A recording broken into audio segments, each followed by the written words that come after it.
नमस्कार प्रिय दर्शक बंधुरा रीतास किचेने अनेक अनेक स्वागत जानिए आज के रेसिपि शुरू करছি। आशा करी सकलेई भालो आछो, आमिও भालो आछि। चलो रेसिपिटी शुरू करा जाक।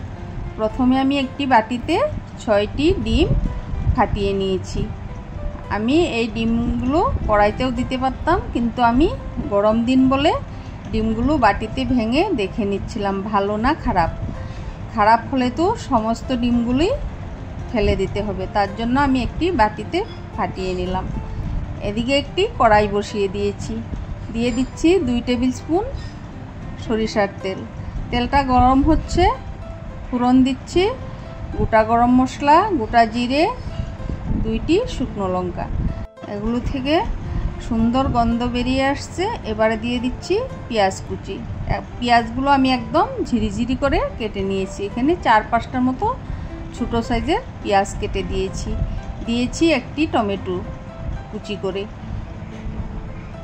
এবার পেঁয়াজের সাথে টমেটোটা ভেজে নিলাম। স্বাদ মতো নুনটাও এখানে দিয়ে দিয়েছি যাতে পেঁয়াজগুলো সহজে মজে যায়।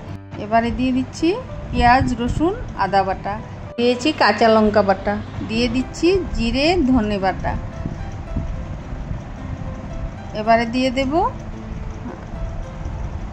সামান্য একটু বাটি ধোয়া জল দিয়ে ভালোভাবে কষিয়ে নেব। একদম লাল লাল হয়ে মশলা থেকে তেল ছেড়ে আসলে তখন আমি ফাটিয়ে রাখা ডিমগুলো দিয়ে দেব।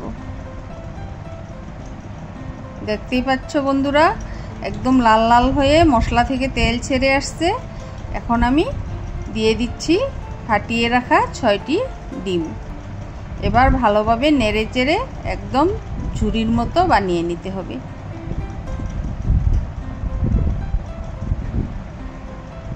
নাড়তে নাড়তে একদম শুকিয়ে নিয়েছি। এদিকে আমি 3-4টে আলু সেদ্ধ করে ম্যাশ করে নিয়েছি। এবার আলুগুলো দিয়ে দিচ্ছি।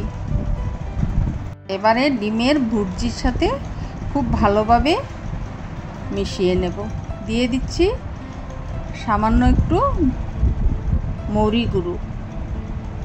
এবার দিয়ে দিচ্ছি সামান্য গোলমরিচ গুঁড়ো, দিয়ে ভালোভাবে নেড়ে চেড়ে তারপর ঢেকে রেখে দেব 8 থেকে 10 মিনিটের মতো। এবারে ঢাকনা খুলে দেখলাম একদম গা মাখা হয়ে গিয়েছে। এবারে দিয়ে দিচ্ছি 3-4টে চেরা কাঁচা লঙ্কা। কাঁচা লঙ্কাটা নামানোর আগে দিলে সেন্টটা খুব ভালো আসে। এবারে দিয়ে দিচ্ছি লাচ্ছা কাটিং আদা। নামানোর আগে দিয়ে দেব কচুরি মেথি। কি যে দারুণ গন্ধ বেরিয়েছে বন্ধুরা, কি বলবো তোমাদেরকে, একবার বানিয়ে খেলে বুঝতে পারবে। তোমরাও একবার বাড়িতে বানিয়ে খেয়ে দেখো বন্ধুরা। রেসিপিটি ভালো লাগলে অবশ্যই লাইক, কমেন্ট এবং সাবস্ক্রাইব করে পাশে থেকো। ধন্যবাদ।